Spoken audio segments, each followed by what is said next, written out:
சென்னை திருமுல்லைவாயில் வீட்டில் பதுக்கி வைத்திருந்த 1000 கிலோ குட்கா பொருட்கள் பறிமுதல் செய்யப்பட்டுள்ளது. இது தொடர்பான முழு விவரங்களோடு இணைகிறார் நமது செய்தியாளர் தாமோதரன். வணக்கம் தாமோதரன், இது தொடர்பான விவரங்கள்.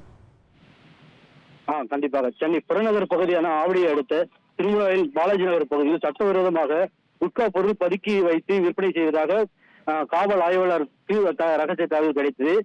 காவல் ஆய்வாளர் தலைமையிலான தனிப்படை போலீசார் சம்பவ இடத்திற்கு சென்று சோதனை மேற்கொண்டு வந்தனர்.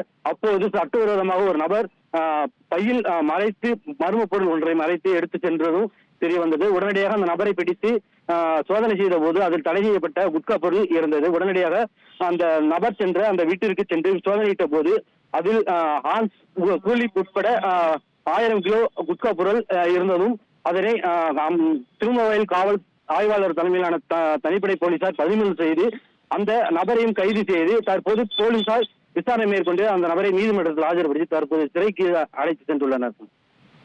உங்கள் விவரங்களுக்கு நன்றி தாமோதரன். உங்கள் தந்திவன் தொலைக்காட்சியில் அரசி தினமும் பிற்பகல் 2 மணிக்கு காண தவறாதீர்கள்.